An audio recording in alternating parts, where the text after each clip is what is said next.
Hello and welcome friends. આજે આપણે ધોરણ 6 માં સ્વાધ્યાય નંબર 10.1 માપન એના દાખલા નંબર 6 નીચેના દરેક આકારની પરિમિતિ શોધો. તો વિદ્યાર્થી મિત્રો, આપણે આ છઠ્ઠા દાખલાની A, B અને C રકમ છે. તો પહેલા રકમ જોઈ લઈએ અને પછી પાકી નોટમાં લખી નાખીએ અને ત્યારબાદ આપણે તમને સમજાવવાનો છે નિશાનીઓ. હવે જુઓ, ત્રિકોણ. તો ત્રિકોણની નિશાની કેવી છે? આવી. ચોરસ અથવા ચતુષ્કોણ, ચતુષ્કોણની નિશાની આ.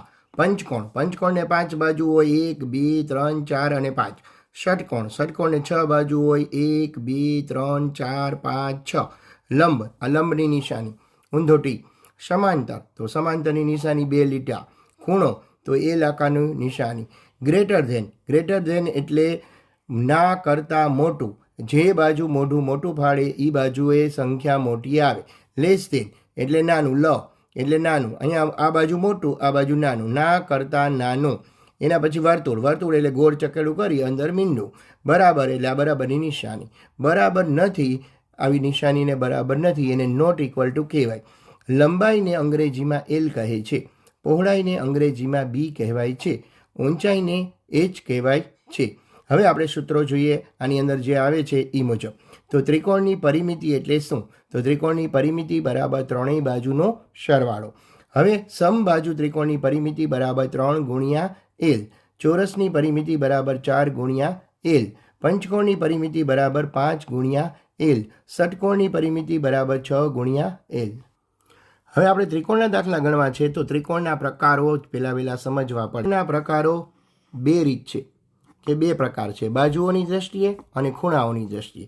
તો બાજુઓની દ્રષ્ટિએ જોઈએ તો સમબાજુ ત્રિકોણ. ત્રિકોણની નિશાની ખાલી જગ્યા છે.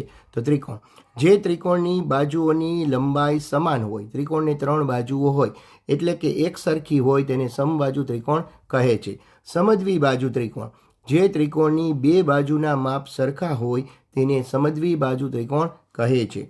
વિષમ બાજુ ત્રિકોણ, જે ત્રિકોણની 2 બાજુઓ અથવા ત્રણેય બાજુઓના માપ સરખા ન હોય તેને વિષમ બાજુ ત્રિકોણ કહે છે. ત્રિકોણની પરિમિતિ શોધવાનું સૂત્ર હવે આપણે છઠ્ઠા દાખલાની જોશું. ત્રિકોણની પરિમિતિ બરાબર ત્રણેય બાજુનો સરવાળો. પણ કોડલાઈ એમ કહે કે સમબાજુ ત્રિકોણની પરિમિતિ શોધો તો 3 ગુણ્યા લંબાઈ અથવા એલ. 3 ગુણ્યા એલ, અને એલ કહેવાય. એલ એટલે લંબાઈ. હવે દાખલા નંબર 6 જોઈએ તો 6 ની અંદર 3 સેમી, 4 સેમી અને 5 સેમી લંબાઈની બાજુવાળો ત્રિકોણ. તો ત્રિકોણની પરિમિતિ બરાબર ત્રણેય બાજુનો સરવાળો. 3 સેમી વત્તા 4 સેમી વત્તા 5 સેમી. તો બધાનો સરવાળો કરો તો 3 ને 4 7, 7 ને 5 12 સેમી જવાબ. એ જ રીતને બી, 9 સેમી લંબાઈની બાજુવાળો ત્રિકોણ. તો ત્રિકોણની પરિમિતિ બરાબર ત્રણેય બાજુનો સરવાળો અથવા 3 ગુણ્યા એલ. 3 ગુણ્યા એલ એટલે 3 ગુણ્યા 9. અહીંયા 9 આપી છે એટલે તો 3 ગુણ્યા 9 બરાબર 9 તેરી 27 અથવા તો 9 વત્તા 9 વત્તા 9 3 વખત કરો તો પણ 27 જ થાય. હવે સી, દાખલા નંબર 6 નો સી. સમજવી બાજુ ત્રિકોણ, જેની સમાન લંબાઈ, સમાન એટલે સરખી લંબાઈ 8 સેમી છે. તો 8 સેમી 8 સેમી વાળા 2 હોય અને ત્રીજી બાજુની લંબાઈ 6 સેમી છે.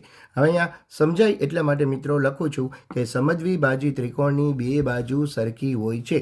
સમજવી બાજુ ત્રિકોણની પરિમિતિ બરાબર ત્રણેય બાજુનો સરવાળો.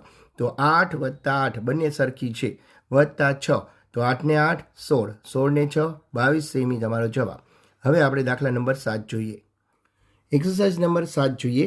જેની બાજુઓની લંબાઈના માપ 10 સેમી, 14 સેમી અને 15 સેમી છે તેવા ત્રિકોણની પરિમિતિ શોધો. 7મા દાખલાની રકમ આપણે ચોપડીમાં જોઈએ. હવે એલ એટલે લંબાઈ. એલ એક છે 10 સેન્ટીમીટર, બીજી એલ છે 14 સેન્ટીમીટર, ત્રીજી એલ છે 15 સેન્ટીમીટર. ત્રિકોણની પરિમિતિ બરાબર ત્રિકોણની બાજુનો સરવાળો લખો તો પણ ચાલે અને ત્રણેય બાજુનો સરવાળો લખો તો પણ ચાલે. હવે 10 વત્તા 14 વત્તા 15 બરાબર બધાનો સરવાળો 39 સેમી થાય. તેથી ત્રિકોણની પરિમિતિ 39 સેમી છે. દાખલા નંબર 8 જોઈએ મિત્રો. જેની દરેક બાજુનું માપ 8 મીટર છે તેવા નિયમિત ષટકોણની પરિમિતિ શોધો. દાખલા નંબર 8ની અંદર નિયમિત ષટકોણની પરિમિતિનું સૂત્ર મૂકવાનું. 6 ગુણ્યા એલ, એલ એટલે લંબાઈ. ષટકોણને 6 બાજુઓ હોય છે. 6 ગુણ્યા 8 બરાબર 48 મીટર. તેથી વાળી લીટી લખીએ નિયમિત ષટકોણની નિયમિત ષટકોણની પરિમિતિ 48 મીટર છે. 8મો દાખલો પૂરો. Exercise number 9. 20 મીટર પરિમિતિવાળા ચોરસની એક બાજુનું માપ શોધો. એનો જવાબ જોઈએ. એક્સરસાઇઝ નંબર 9નો જવાબ જોઈએ. ચોરસને 4 બાજુઓ હોય. હવે અહીંયા રકમની અંદર તમને ચોરસની પરિમિતિ આપેલી છે. પહેલાં તો સૂત્ર, ચોરસની પરિમિતિ બરાબર 4 ગુણ્યા એલ. એલ એટલે લંબાઈ. બાજુનું માપ શોધવાનું છે. તો 20 બરાબર 4 ગુણ્યા એલ. હવે આ બંને વચ્ચે કેવો સંબંધ છે? ગુણાકારનો. આ બાજુ આવશે તો ભાગાકાર. તો લંબાઈ એલ બરાબર 20/4 એટલે કે 5 મીટર. તેથી ચોરસની એક બાજુનું માપ 5 મીટર છે. Exercise number 10. નિયમિત પંચકોણની પરિમિતિ 100 સેમી છે. તેની દરેક બાજુની લંબાઈ કેટલી? પંચકોણને 5 બાજુઓ હોય છે.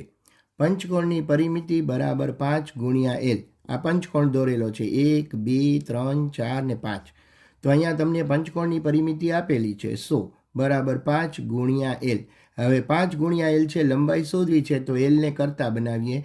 તો અહીંયા બંને વચ્ચે ગુણાકારનો સંબંધ છે. આ બાજુ આવે તો ભાગાકાર થશે. તો 100 ભાગ્યા 5 તો 20 પંચા 100 અને 5ના 5 5 વયા ગયા, ઉડી ગયા એટલે કે 20 સેમી. તેથી નિયમિત પંચકોણની દરેક બાજુની લંબાઈ 20 સેમી છે. વિદ્યાર્થી મિત્રો, આ બધું પાકી બુકમાં લખી લેજો. વિડીયો પોઝ કરી અને જોઈ લેજો અને સારા અક્ષરે લખજો. વિદ્યાર્થી મિત્રો, અશોક ભિંડી મારું નામ છે અને ચેનલને લાઇક અને સબસ્ક્રાઈબ કરવાનું ભૂલતા નહીં.